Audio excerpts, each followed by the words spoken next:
ಹಿರಿಯರಾದ doctor BF Dandin ಗದಗಿನಲ್ಲಿ ಅವಕಾಶ ಮಾಡಿಕೊಟ್ಟು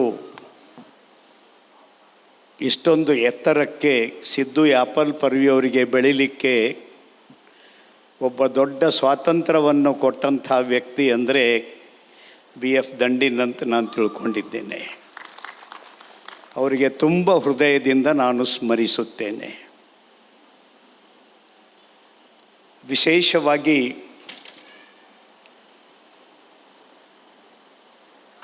ಈ ಕಾರ್ಯಕ್ರಮದ ಮುಖಾಂತರ ಸಿದ್ದು ಯಾಪಲ್ ಪರ್ವಿಯವರು ಸಮಾಗಮ ಕಾರ್ಯಕ್ರಮ ಮಾಡಿದ್ದಾರೆ. ಅದು ತಮ್ಮ 60 ವರ್ಷ ಮುಗಿದ ಮೇಲೆ ವೃತ್ತಿಯಿಂದ ನಿವೃತ್ತಿಯಾಗಿದ್ದಾರೆ.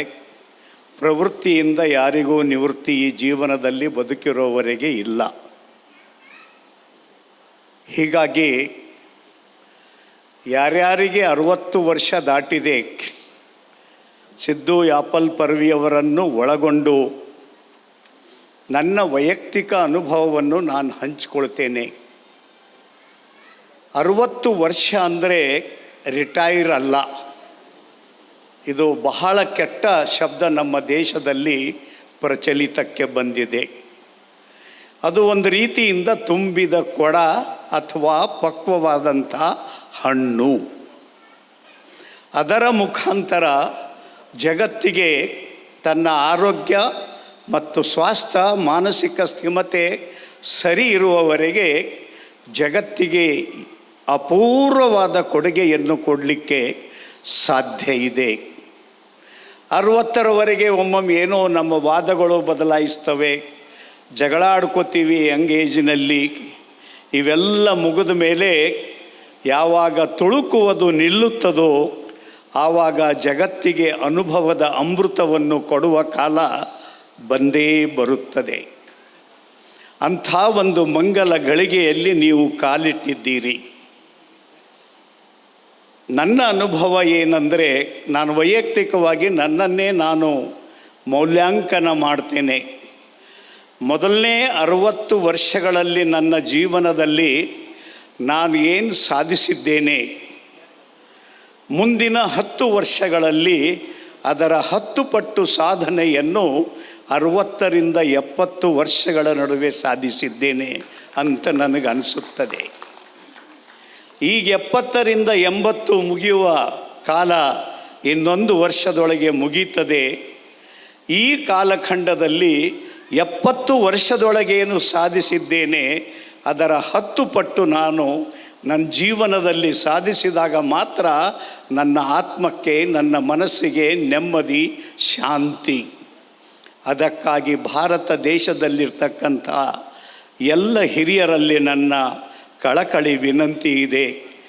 ಯಾರೇ ಹಿರಿಯರಾಗಿರಬಹುದು, ಇವತ್ತು ದುರ್ದೈವ ನಮ್ಮ ದೇಶದಲ್ಲಿ ರಿಟೈರ್ಮೆಂಟ್ ಅಂದರೆ ಮಾರ್ನಿಂಗೋ ಈವ್ನಿಂಗೋ ವಾಕಿಂಗ್ ಮಾಡಿ ತಮ್ಮ ತಮ್ಮ ಸಮಾನ ಮನಸ್ಕರ ಜೊತೆಯಲ್ಲಿ ಜಗತ್ತಿನ ಆಗುಹೋಗುಗಳ ಬಗ್ಗೆ ಚರ್ಚೆ ಮಾಡಿ ಮನೆಗೆ ಬಂದು ಮುಟ್ಟಿದರೆ ನಮ್ಮ ದೇಶದ ಕೆಲಸ ಆಯಿತು ಅಂತ ನಾವು ತಿಳ್ಕೋತೇವೆ.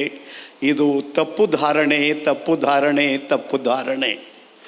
ಅದನ್ನೇ ಸಿದ್ದು ಯಾಪಲ್ ಪರ್ವಿಯವರು ಇಲ್ಲಿ ತನಕ ಬೆಕ್ಕಾದಂಥ ಬಹುಮುಖಿ ವ್ಯಕ್ತಿತ್ವದ ತನ್ನ ಸಾಮ್ರಾಜ್ಯವನ್ನು ಪ್ರಸ್ಥಾಪನೆ ಮಾಡಿರಬಹುದು, ಆತ್ಮೀಯ ಗೆಳೆಯರ ಬಳಗವನ್ನು ಮಾಡಿರಬಹುದು. ಆದರೆ ನೋಡೋದರಲ್ಲಿ ಅವರೊಬ್ಬ ತರುಣರ ಕಂಡಂಗೆ ಕಾಣ್ತಾರೆ. ಹೀಗಾಗಿ ಮುಂದೆ ನೀವು 100 ವರ್ಷ ಬಾಳಿ ಲಕ್ಷಪಟ್ಟು ಜಗತ್ತಿಗೆ ಬೆಳಕನ್ನು ಕೊಡುವ ಏನೇನು ನಿಮ್ಮ ಕನಸಿನ ಸಾಧನೆಗಳಿವೆ, ವಿಶೇಷವಾಗಿ ಬಸವತತ್ವ ಅಂತ ನಾವೇನು ಅಂತೀವಿ, ಅಂಬೇಡ್ಕರ್ ವಿಚಾರಧಾರೆ ಅಂತ ನಾವೇನು ಕರಿತೀವಿ, ಬುದ್ಧನ ಶ್ರೇಷ್ಠವಾದ ತತ್ವಗಳು ಅಂತ ನಾವೇನು ಕರಿತೀವಲ್ಲ, ಇದು ಕೇವಲ ಬಾಯಿಯಿಂದ ಮಾತನಾಡುವುದರಿಂದ ನಡೆಯುವುದಿಲ್ಲ. ಜೀವನದಲ್ಲಿ ಅನುಕರಣೆ ಅತ್ಯಂತ ಮುಖ್ಯವಾಗಿರುತ್ತದೆ. ಮತ್ತು ನಮ್ಮ ಅನುಕರಣೆಯ ಮುಖಾಂತರ ಜಗತ್ತು ಇದನ್ನು ಅನುಕರಣೆ ಮಾಡಬೇಕು. Not by force but by love. ಇದು ದೀರ್ಘಕಾಲದವರೆಗೆ ಉಳಿಯುತ್ತದೆ.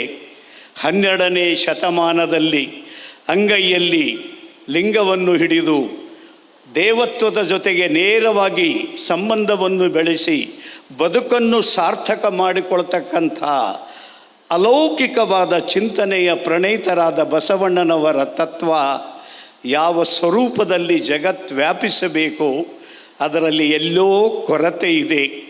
ಅದನ್ನು ಯಾರು ಅದಕ್ಕಾಗಿ ನಾವು ಸಮರ್ಪಣೆ ಮಾಡಿಕೊಂಡಿದ್ದೇವೆ ಅಂತ ಹೇಳ್ತಾರೆ, ಅವ್ರ ಮೇಲೇ ದೊಡ್ಡ ಜವಾಬ್ದಾರಿ ಇದೆ. ಅಂಥ ಜವಾಬ್ದಾರಿಯ ಕಾರ್ಯಕ್ಕೆ ಮುಂದಾಳತ್ವವನ್ನು ವಹಿಸಬೇಕು.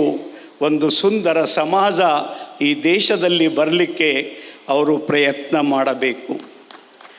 ಎರಡನೇದಾಗಿ ನಿಶ್ಚಿತ ಅಪೂರ್ವವಾದಂಥ ಒಂದು ವಿವಿಧ ಮುಖಗಳ ಜ್ಞಾನಿಗಳ ಸಂಪತ್ತು ವೇದಿಕೆಯ ಮೇಲೆ ಇದೆ, ವೇದಿಕೆಯ ಎದುರುಗಡೆನೂ ಕುಳಿತಿದ್ದಾರೆ. ಇದೊಂದು ಅಪೂರ್ವ ಸಮಾಗಮ.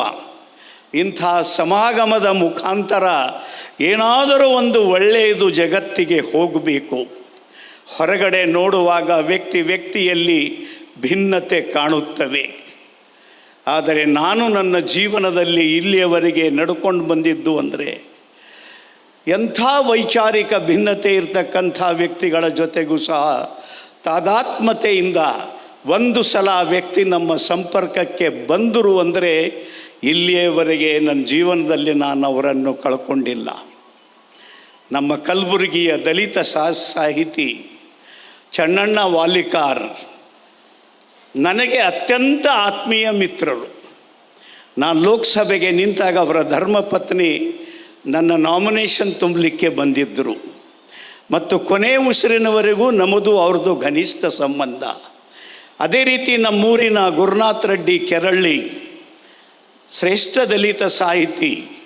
ಆದರೆ ಅವರ ಮೊದಲನೆಯ ಕೃತಿಯನ್ನು ಅದನ್ನು ನಾವು ಮುದ್ರಣ ಮಾಡಿಕೊಟ್ಟೆವು.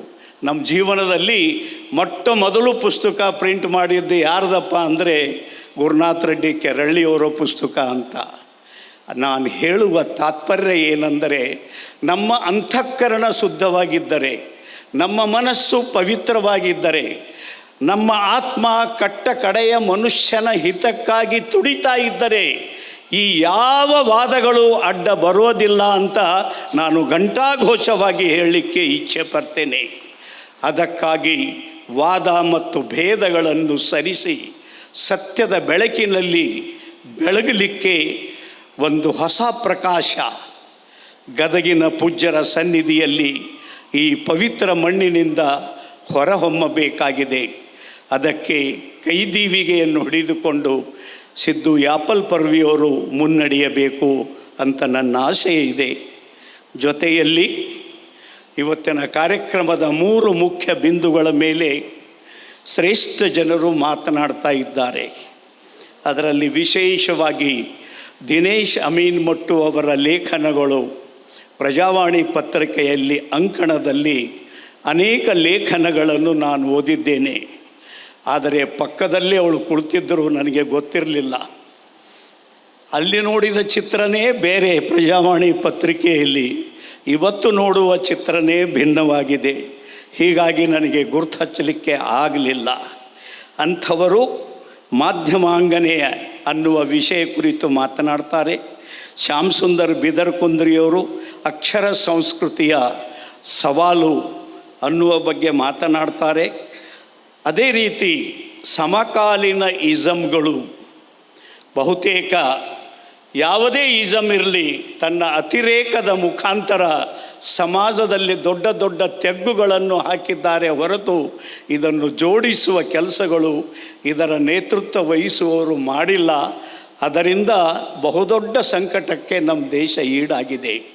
ಅಂಥದರ ಮೇಲೆ ಶ್ರೇಷ್ಠವಾದ ಬೆಳಕನ್ನು ಡಾಕ್ಟರ್ ಕಾಳೇಗೌಡ ನಾಗವಾರ್ ಅವರು ನೀಡಬೇಕು ಅಂತ ಹೇಳ್ತಾ, ಈ ರೀತಿ ಬಹುಮುಖಿ ವ್ಯಕ್ತಿತ್ವದ ಒಬ್ಬ ವ್ಯಕ್ತಿಯ ನಿವೃತ್ತಿ, ಜೀವನ ಮತ್ತು ಪ್ರವೃತ್ತಿಗೆ ಇಂಬು ಕೊಡುವ ಮಂಗಲ ಗಳಿಗೆ ಇದೊಂದು ಸುಂದರ ಸಮಾಗಮ ಇದೆ. ಇಲ್ಲಿ ಬಂದಿರತಕ್ಕಂಥ ಸರ್ವ ಜನರಿಗೆ ತುಂಬು ಹೃದಯದಿಂದ ಅಭಿನಂದಿಸುತ್ತಾ, ಸಿದ್ದು ಯಾಪಲ್ ಪರ್ವಿಯವರ ಈ ಒಂದು ಕಾರ್ಯಕ್ರಮವೇ ಯಶಸ್ವಿ ಕಾರ್ಯಕ್ರಮ ಆಗದೆ ಇನ್ನು ಮುಂದೆ ಪ್ರತಿನಿತ್ಯ ತಮ್ಮ ಜೀವನದಲ್ಲಿ ಲೆಕ್ಕ ಹಾಕಬೇಕು. ನನ್ನ ಈ ಪಕ್ವವಾದ ಹಣ್ಣು, ಇದರ ಸುಗಂಧ, ಇದು ಎಷ್ಟು ನಾನು ವಿಸ್ತಾರ ಮಾಡ್ತೇನೆ ಜಗದಗಲ ಇದು ಹರಡಬೇಕಾದರೆ. ಅವತ್ತೇನು ಶರಣರು ಕನಸು ಕಂಡಿದ್ದಾರೆ, ಕೈಯಲ್ಲಿ ಹಿಡ್ಕೊಂಡು ಬ್ರಹ್ಮಾಂಡದ ತತ್ತ ಪಾತಾಳದಿತ್ತತ್ತ ಅಂತ ಹೇಳುವ ಹಾಗೆ, ಜಗದಗಲ ಮುಗಿಲಲ್ಲ ಅನ್ನುವ ಹಾಗೆ ಆ ಬೆಂಕಿ ನಿಮ್ಮಲ್ಲಿದೇನಾ? ಅದು ಹೊರ ಬಂದರೆ ನಾಡಿಗೂ ಜಗತ್ತಿಗೂ ಕಲ್ಯಾಣ. ಯಾಕಂದರೆ ಎಲ್ಲ ವಾದಗಳು ಕೊನೆಗೆ ಮಾನವನ ಹಿತಕ್ಕೆ ಸಮರ್ಪಣೆಯಾಗಬೇಕು. ಆ ತತ್ವವನ್ನು ಮೊಟ್ಟ ಮೊದಲು ಇತ್ತೀಚಿನ ದಿನಗಳಲ್ಲಿ ಜಗತ್ತಿಗೆ ಸಮರ್ಪಣೆ ಮಾಡಿದವರೆಂದರೆ ಆದರಣೀಯ ಕುವೆಂಪು ಅವರು.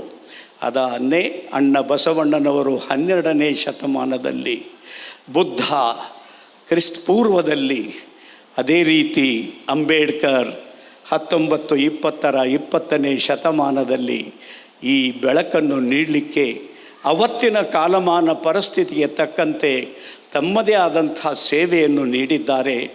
ಒಟ್ಟಾರೆ ನಮ್ಮೆಲ್ಲರ ಬಾಳಿಗೆ, ನಮ್ಮ ದೇಶಕ್ಕೆ, ನಮ್ಮ ಮಾನವ ಜಗತ್ತಿಗೆ ಒಂದು ಹೊಸ ಬೆಳಕು, ನೆಮ್ಮದಿಯ ಬದುಕು ಸಿಗಲಿಕ್ಕೆ ಇವತ್ತಿನ ಕಾರ್ಯಕ್ರಮ ನಾಂದಿಯಾಗಲಿ ಅಂತ ಪ್ರಾರ್ಥನೆ ಮಾಡಿ ನನ್ನ 2 ಉದ್ಘಾಟನೆಯ ಮಾತುಗಳಿಗೆ ವಿರಾಮ ಹೇಳ್ತೇನೆ.